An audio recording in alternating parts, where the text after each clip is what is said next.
veux aller à une destination, précisez où exactement. Parce que quand vous dites au chauffeur le lieu exact, par exemple, place de l'Indépendance, lui, il trace l'itinéraire dans sa tête. Il sait, ah tiens, je peux prendre tel chemin, tel chemin, tel chemin. C'est pareil pour vous. Au sortir d'ici, messieurs, mesdames, essayez de fixer votre destination. Je veux devenir ceci. Quand vous avez fixé cette destination, tout de suite, vous pourrez avoir le chemin qui vous permet d'arriver à cette destination. Donc voilà un peu, pour ma part, je pense qu'on a clôturé. Et pour clôturer, j'aimerais reprendre sur les deux éléments. Prise de, prise de, prise de, prise de. Je vous remercie.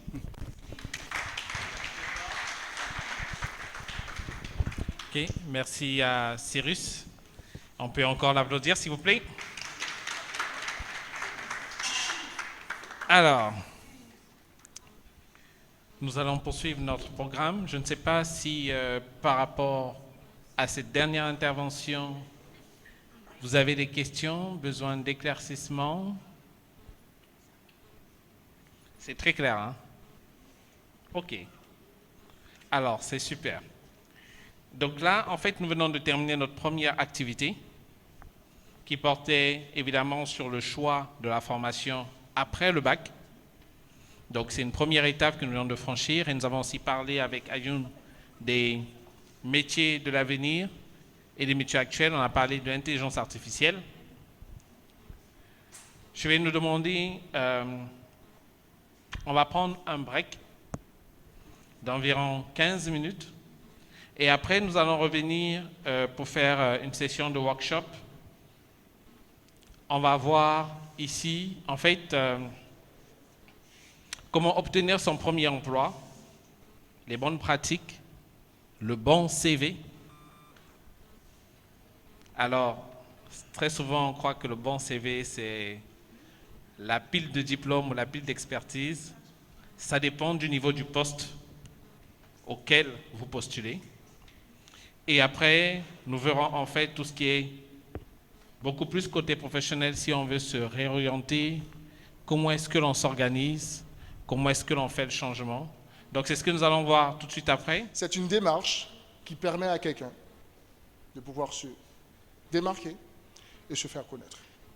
Maintenant, peut-être vous allez vous poser la question, mais pourquoi il parle de personal branding pendant que nous, on veut savoir peut-être comment faire notre CV, on veut savoir comment se vendre en entretien, on veut savoir... Mais pourquoi il parle de ça? C'est très clair. On va vous parler du personal branding parce qu'il y a deux mots qui nous intéressent, c'est démarquer et se faire connaître. On est bien d'accord? D'abord, je vais vous faire une petite présentation sur les personal branding avant d'arriver là. À la sortie de cette présentation, vous serez capable de mieux vous vendre sur votre CV. Si vous écoutez bien. À la sortie de cette présentation, vous devez être capable de mieux vous vendre sur votre CV. Deuxième point, à la sortie de cette présentation, vous deviez être en mesure de mieux préparer votre entretien d'embauche. OK? Et troisième point, vous devriez être capable, être en mesure de mieux vous vendre sur LinkedIn. OK? Et troisième point, vous devriez être capable de mieux suivre votre candidature. C'est clair pour tout le monde? OK. Maintenant, on va revenir à notre premier point, ce dont que notre confrère a défini pour nous tout à l'heure. Oui, vous êtes là pour peut-être apprendre beaucoup de choses, mais pourquoi on parle d'abord de pouvoir se faire démarquer et pouvoir se faire connaître? C'est très important pour plusieurs raisons. On va commencer. On va se faire remarquer et se faire démarquer, excusez-moi. Le confrère l'a dit tout à l'heure, se faire démarquer parce que, comme vous savez déjà, le marché de l'emploi est très, très, très difficile. Pour s'insérer professionnellement, il va falloir adopter certaines capacités pour se démarquer de l'autre. Et comment on peut se faire démarquer? Juste une petite formation, un plus, ok? Vous avez déjà votre diplôme, vous avez déjà votre master, juste une petite formation, juste un atelier. Juste l'échange que vous faites avec un collègue qui vous donne une idée sur une chose peut vous faire démarquer. Comment? Parce que ça va piquer votre curiosité à aller faire une recherche. Et quand vous arrivez en entretien, ou bien sur votre domaine de votre spécialisation, il y a une chose qui vous permet de vous démarquer d'un autre candidat. OK? Et deuxième point, se faire connaître. Se faire connaître, c'est facile. Même si vous n'êtes pas vraiment peut-être des commerciaux, mais vous arrivez dans une situation où vous voulez vendre un truc, quoi. Soit vous voulez vendre votre téléphone, n'est-ce pas? Vous voulez vendre un foulard, vous voulez vendre des baskets. Mais pour vendre votre basket, il faut avoir des informations sur les baskets, n'est-ce pas? Il faut connaître la pointure, la couleur, minimum. C'est pareil pour vous. Quand vous arrivez en entretien, ou bien vous voulez postuler pour une opportunité d'embauche, mais vous ne connaissez pas. Il a parlé tout à l'heure, le bilan des compétences. Il faut apprendre à vous connaître. Si vous voulez vous faire connaître, vous devriez vous faire connaître. Vous voulez vous connaître d'abord. Et quand vous faites cette auto-évaluation de votre personne, ça va vous permettre d'aller beaucoup plus rapide dans votre recherche d'emploi. Au fait, là, on est en train d'échanger. On va être très direct. Admettons que vous avez un diplôme en marketing, ok, je prends l'exemple, et ensuite vous avez des expériences que dans le marketing, ok. Vous avez 3-4 ans en tant qu'assistant de communication, et tout, vous vous connaissez très bien dans le marketing, n'est-ce pas? Mais par contre, vous voyez une offre que la Sonatel ou bien quelle que soit la société de la place recherche des sociologues, et vous postulez. Pourquoi? Vous êtes méchant. Il faut d'abord faire une auto-évaluation de votre capacité pour dire, ben tiens, voici ce que je peux faire et voici ce que je peux apporter. Il n'y a pas de chance. Je suis recruteur, je vous le dis direct. Il n'y a pas de chance. Parce que le recruteur qui est en train de chercher le profil adéquat, ben, au fait, il fait un travail, au fait.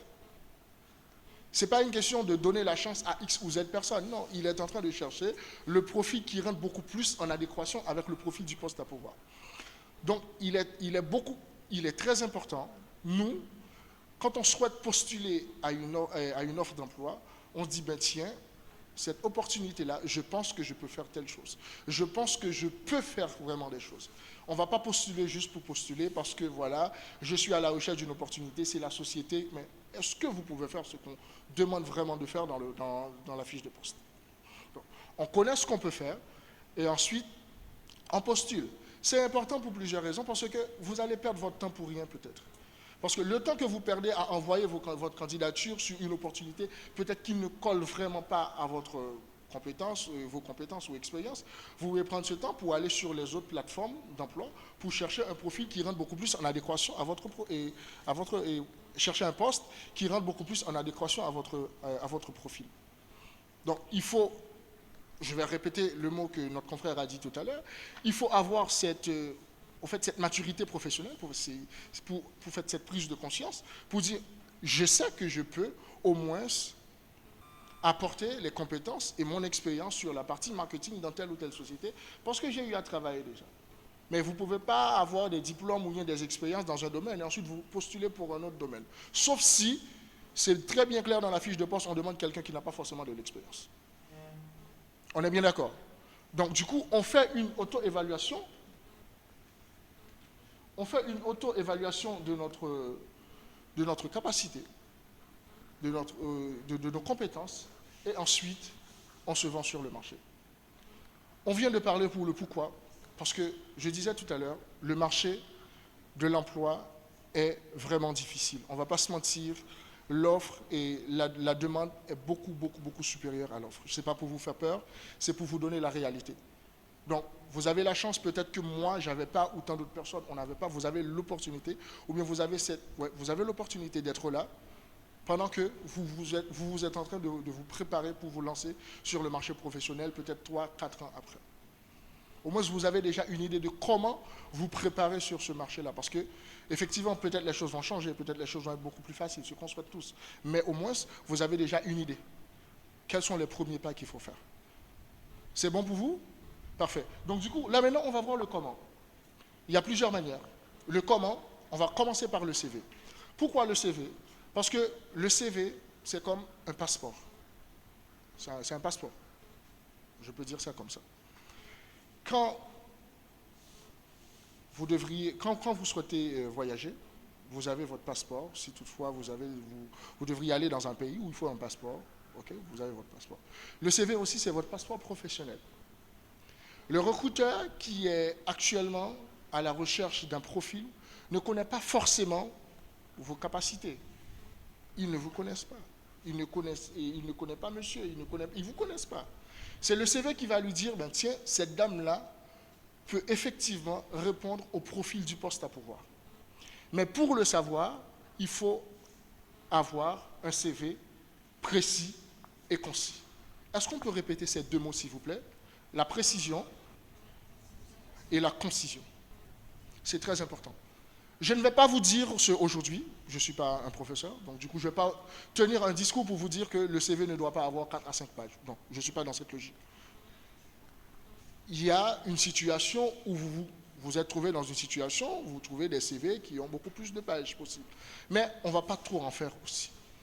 On met les informations qui concernent vraiment le poste à pouvoir. Exemple clair, vous êtes une personne très dynamique, vous avez eu à évoluer dans le monde professionnel très tôt, si on peut dire ça. Et maintenant, après, il y a un petit détour. Le détour, vous avez quitté, par exemple, le bénévolat, beaucoup plus dans le social, pour faire, je peux dire, la communication ou bien une chose un peu plus technique, par exemple. Ou vous avez fait le bénévolat dans le social pendant 2 ans et après technique pendant 5 ans. Maintenant, il y a une nouvelle opportunité qui se présente sur la partie technique. Mais peut-être que, je dis peut-être, peut-être que la partie sociale n'aura pas son point fort, tout dépend du poste à pouvoir sur le CV. Donc, ce que vous pouvez faire pour ne pas faire trop long, vous pouvez enlever la partie que vous pensiez qui ne rentre pas vraiment trop en adéquation au poste à pouvoir et mettez les expériences en avant, les expériences et les compétences que vous jugez beaucoup plus en adéquation au profil du poste à pouvoir. Ça peut jouer. Par contre, on va y arriver, mais j'anticipe. Arrivé en entretien, vous pouvez toujours brosser les compétences antérieures que vous avez pour montrer à votre interlocuteur. Effectivement, j'ai un parcours assez technique pendant les 5 dernières années, mais avant, j'ai eu à pratiquer le social. Pendant ces 15 ans d'expérience à peu près, il y a une période où chaque trimestre, je recrutais une personne. J'étais à un poste de coordinateur d'un centre de formation, si je peux l'appeler ainsi, un espace d'innovation. Et dans cet espace d'innovation, dans l'organigramme de l'entreprise, il n'y avait pas de poste d'assistant de direction et d'assistant administratif. Mais on a créé donc ce poste où on offrait l'opportunité aux personnes, à ceux et celles qui ont eu un parcours ou qui viennent d'être diplômés, de pouvoir venir rester avec nous pendant 3 mois. Et donc chaque trimestre, je regardais des CV et je devais m'entretenir avec des personnes et leur offrir l'opportunité d'avoir éventuellement leur premier stage, leur premier job, parce que, rassurez-vous, on a gardé parfois des personnes pendant 1 an, donc on leur a fait des contrats. Donc je ne suis pas spécialiste de recrutement, mais j'ai eu l'opportunité de faire des recrutements. Et c'est plutôt un partage d'expérience que je vais faire avec vous sur des éléments dont Esdras a déjà parlé. Qu'est-ce qu'il faut faire pour avoir son premier job, un stage ou une opportunité d'emploi? J'ai envie de vous dire qu'il ne s'agit que de 4 éléments. Votre savoir, Esdras l'a dit, donc la théorie, ce que vous avez appris, que ce soit dans une formation professionnelle à l'université ou à travers votre passion, donc votre savoir-faire. Ce savoir-là, est-ce que vous avez pu le traduire, le montrer dans du réel, dans du vécu, sur le marché de l'emploi? Votre savoir-être. On le dit de plus en plus. Donc, les compétences transversales, les soft skills. Qui vous êtes? Comment vous vous comportez? Comment vous vous présentez quand vous arrivez? Comment vous interagissez avec les autres? On va revenir sur l'ensemble de ces éléments. Et le dernier, c'est le faire savoir. Donc, tous ces éléments-là, comment est-ce que vous le présentez? Donc, le personal branding. Comment est-ce que vous le présentez? Oui, le savoir-faire. Voilà. Si vous avez ces 4 éléments, vous les organisez, vous les présentez comme il faut, vous avez des opportunités de passer le premier palier qui est qu'on vous appelle. Le plus important quand on candidate, c'est qu'on vous appelle et que vous puissiez être en face du recruteur pour lui montrer que vous avez l'envie, que vous avez la passion, que vous avez la motivation et qu'il fera le bon choix de vous avoir. Donc, ces éléments-là, mais vous n'êtes pas les seuls à l'avoir. Donc, quel est votre élément de différenciation? En gros, qu'est-ce qui vous différencie de votre camarade qui est à côté de vous? J'ai fait le tour tout à l'heure des stands. J'ai appris qu'il y a un peu plus de 300 écoles de commerce et de technologie au Sénégal qui forment dans le niveau supérieur. Une quinzaine, on va dire, se démarquent du lot, mais il y a plus de 300. Donc, chaque 2 ans, BTS ou chaque 3 ans, licence, on met plus de 5000 diplômés sur le marché.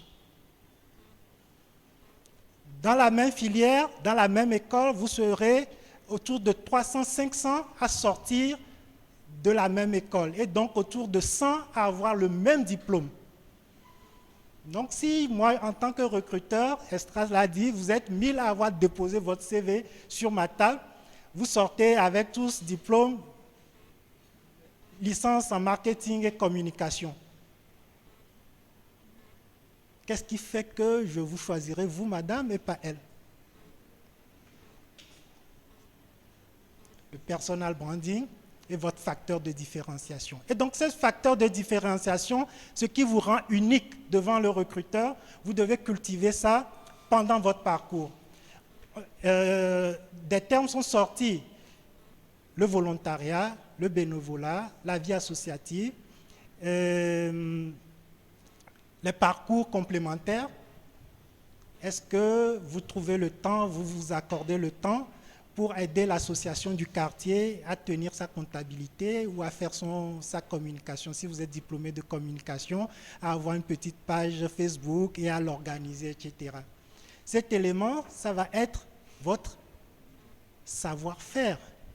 Vous avez tous eu le même diplôme, vous avez tous les mêmes connaissances, mais en tant que jeune diplômé qui n'a pas encore un premier emploi, donc une première expérience à faire valoir, vous vous différenciez de l'autre en ayant géré la page Facebook d'une association de quartier. On pourrait aller voir cette page Facebook et on pourra voir que vous savez comment créer une image de qualité, vous savez comment faire un post, vous savez comment booster un post, etc., etc., qui vous différencie de votre camarade qui a eu le même diplôme que vous. Vous mettez tout sur votre CV que je sais travailler en équipe. Ben oui, parce que quand le prof de lettres ou de communication vous a fait le coup, il vous a dit mettez des compétences sur votre CV. Vous avez fait une recherche sur Internet, vous êtes intelligent, intelligente, vous avez vu que les compétences les plus recherchées aujourd'hui pour trouver une opportunité, il y en a une dizaine qui se démarquent et parmi lesquelles travail collaboratif, travail en équipe. Vous l'avez mis sur votre CV. Mais vous n'êtes pas la seule qui est intelligente et intelligent. Donc il y a 10 autres qui ont mis la même chose. Qu'est-ce qui prouve parmi les 10 que vous savez réellement travailler en équipe? Vous avez organisé une activité pour l'ASC du quartier et vous avez été dans une équipe en tant que secrétaire, et, je ne sais pas, à l'organisation. Facteur de différenciation. Bénévolat, volontariat et autres activités. Mais aussi, je le disais, des parcours, des formations complémentaires. Moi, je n'ai pas de questions, mais j'aimerais apporter une contribution par rapport à l'expérience que j'ai eue à vivre dans le milieu professionnel. Et je vous remercie, monsieur, pour le savoir que vous avez eu à m'acquérir aujourd'hui. C'est pour vous dire de mettre l'accent sur 2 points. La personnalité déjà de la personne, l'écoute et toujours, il faut toujours poser des questions. Il ne faut pas avoir peur en fait. il ne faut pas avoir peur. Excusez-moi du terme, mais c'est jamais bête de penser à quelque chose et de le partager ou de le faire savoir à son interlocuteur. Merci aux intervenants, c'était intéressant ce que vous avez partagé avec nous. J'ai juste une petite contribution à apporter sur le passage de monsieur. C'est sur le CV. C'est que on doit comprendre une chose, c'est que les entreprises, elles existent déjà et elles existeront toujours. Donc quand nous, on vient pour répondre à une attente de l'entreprise, il faut qu'on montre concrètement ce que nous, on va apporter à l'entreprise. C'est très important lorsqu'on va déposer un CV. Disons peut-être que mon expérience peut aussi servir des jeunes, des moins jeunes, qui se demandent s'ils font le bon choix d'études, s'ils font le bon choix de carrière et s'ils sont dans le job qui leur convient. Donc à vous toutes et vous tous, vous pouvez avoir 5, 10 ou 15 métiers dans votre vie. Aujourd'hui, les choses ne sont plus figées. Et quand je dis elles sont plus figées, c'est que on va apprendre tout au long de notre vie. Hein, on parle beaucoup de cette, on va dire, état d'esprit et cette même exigence aujourd'hui du monde du travail qui est de se former tout au long de sa carrière. Et se former tout au long de sa carrière, ça veut dire acquérir de nouvelles compétences et peut-être avoir accès à de nouvelles opportunités qui nous font partir très loin de notre métier d'origine. J'ai en souvenir d'une journaliste, c'était un podcast que j'écoutais, un podcast centré autour du développement personnel au Kenya. Et les hôtes, puisque c'était 2 personnes, avaient invité cette journaliste qui en fait était médecin. Donc elle avait fait toutes ces études de médecine, elle avait pratiqué, donc elle était vraiment docteur, mais elle avait toujours été passionnée de communication. Et donc au bout de 4-5 ans, elle avait repris des études, elle s'était formée en communication et elle était devenue en fait journaliste spécialisée en santé. Et donc elle animait une émission de télé, elle animait des chroniques. D'accord. Ok. Donc elle animait des chroniques et en fait elle avait beaucoup de succès parce qu'en tant que journaliste avec son background de médecin, elle savait vraiment quels sujets traiter, comment les vulgariser. Et donc, finalement, elle n'avait pas perdu son temps. Ce n'est pas qu'elle était devenue médecin et qu'aujourd'hui, elle se réorientait comme ça. Non, c'est qu'elle avait utilisé ses compétences initiales et sa passion pour la communication pour exceller, donc devenir aujourd'hui une journaliste de premier plan dans le domaine de la santé. Donc, c'est un exemple qui me revient, mais il y en a beaucoup comme ça sur le continent. Ce que je voulais dire avant de passer la parole à Stéphano, c'est que moi je vous ai dit, je ne sais pas sous quelle casquette me présenter, puisque j'ai commencé en fait dans le commerce. Donc j'ai commencé en travaillant dans le commerce, puis j'ai travaillé dans la logistique. Ensuite, je suis devenue prof de marketing. Et je suis venue au Sénégal en tant que prof de marketing. Et depuis, donc ça fait plus de 15 ans maintenant, j'ai eu plusieurs métiers. Très récemment, j'étais chef de projet et j'ai aussi travaillé dans la communication et beaucoup dans les études de marché. Donc, si j'ai un conseil à vous donner, c'est que ne vous mettez pas vous-même des limites à ce que vous pouvez faire. Explorez, renseignez-vous, formez-vous parce que vous en avez envie ou parce que vous êtes curieux. Et puis, au fur et à mesure, vous verrez que en fait, votre parcours fera sens. Puisque moi, quand j'ai commencé à être consultante, par exemple, je me suis formée dans des outils de formation. Et je suis devenue formatrice. Et aujourd'hui, c'est une carte, quand je postule en gestion de projet, quand je postule en marketing, je mets cette carte-là de formatrice et de prof. Donc, tout s'inscrit après dans une dynamique qui fait votre singularité professionnelle. Et c'est ce que les recruteurs cherchent. Parce qu'il y a beaucoup, on va dire, de jeunes qui ont des parcours très, on va dire, longilignes, très monotones. Alors que si vous écoutez, vous osez poursuivre peut-être des chemins qui vont vous mener vers l'informatique, vers la communication, vers le développement personnel, peu importe, eh bien vous verrez qu'ensuite ça vous donnera plus de cordes à votre arc. Et ça, c'est généralement très valorisé sur le marché du travail. Travailler sur toute la stratégie de communication parce qu'il n'y a pas assez de ressources, c'est vous-même, et finalement on se découvre des talents ou bien des aspirations. Parallèlement également, ça a été dit depuis les premières interventions, on a des secondes arcs arcs dans notre carquois ou de plusieurs flèches dans notre carquois, si je peux dire ainsi. On a des passions, on a des compétences qu'on n'exploite pas forcément dans notre vie professionnelle et qui parfois nous demandent de l'énergie et qui au fil des années parfois deviennent de vrais appels, si je peux dire ainsi. Donc la reconversion, surtout dans notre monde d'aujourd'hui, ne devrait d'ailleurs, dans un premier temps, pas être perçue comme une perte de temps. On a passé 5-7 ans à suivre une formation et avoir un diplôme. On a passé 15 ans à avoir une carrière, une expérience professionnelle. Et donc, désormais, que je change complètement de route, on a l'avantage d'être dans une société aujourd'hui où ce n'est plus tout à fait, ou en tout cas pas entièrement perçu comme une perte de temps. Cependant, cela remet un certain nombre de choses, d'éléments en question. Est-ce que vis-à-vis de ceux qui ont suivi le parcours linéaire pour être professionnels ou reconnus dans ce domaine-là, est-ce que je ferai le poids? Donc, qu'est-ce qui ferait alors, en tant que reconverti, ma valeur ajoutée, donc mon élément de différenciation, j'en parlais tout à l'heure. Premier élément, est-ce que j'ai un petit matelas, parce que financier, ça va demander, on va, je pense, en reparler, ça va demander, Marjolaine a partagé son expérience, elle a dû se former, ça va éventuellement demander à ce qu'on se forme.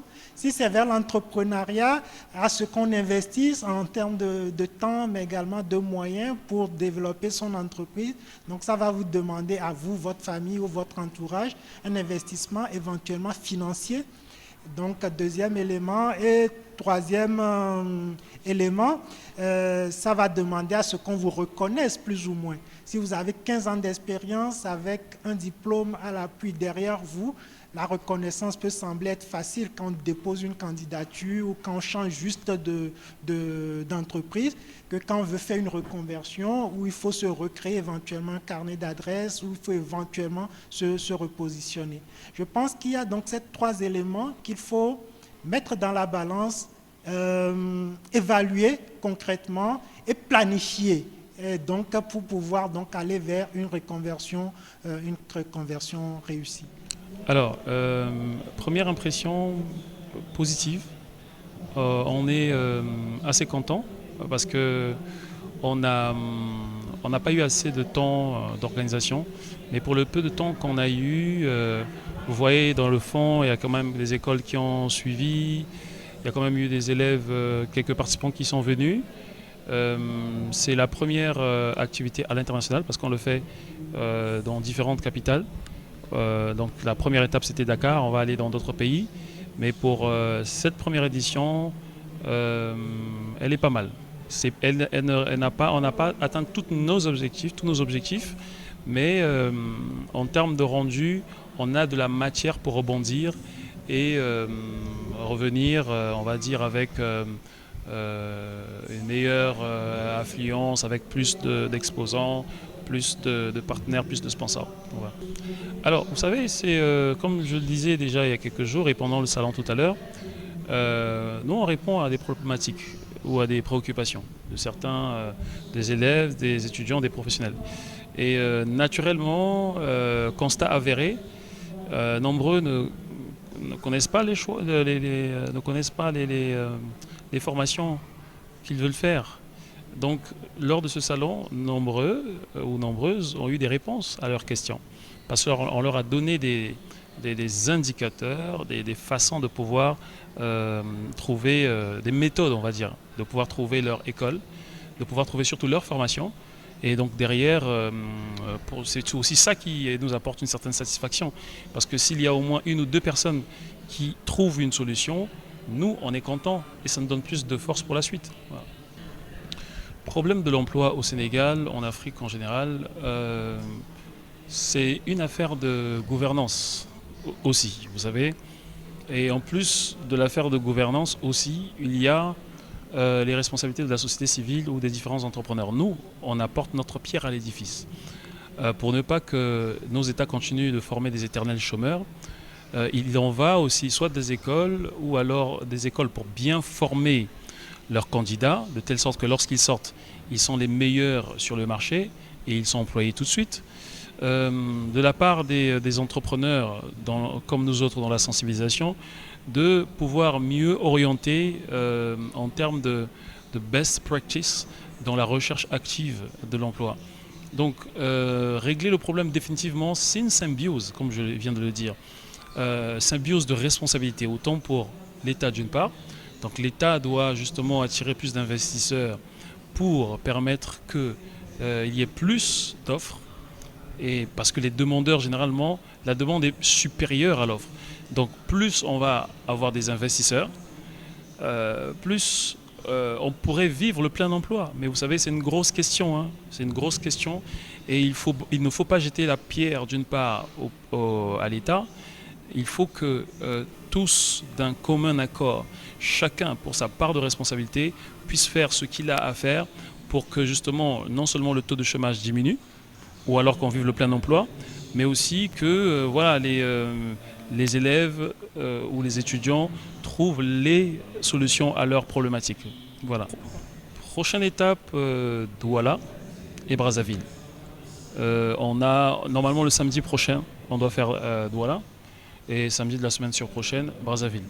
Donc on reste enthousiaste, dans l'enthousiasme pour justement ces 2 prochaines dates avant de revenir à Dakar l'année prochaine pour la 2e édition. Écoutez, le message, c'est que déjà je rends grâce à Dieu qui a permis tout ça. Je suis chrétien et je suis très content parce que le Dieu qui est le Créateur nous accompagne.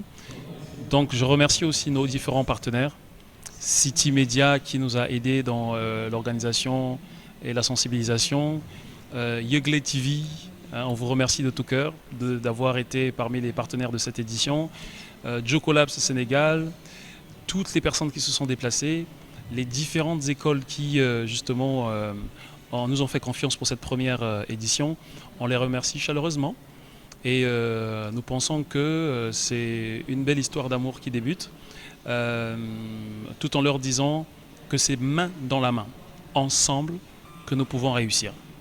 Donc l'Afrique a besoin qu'on se tienne les uns les autres pour avancer et c'est comme ça qu'on va connaître un développement. Voilà.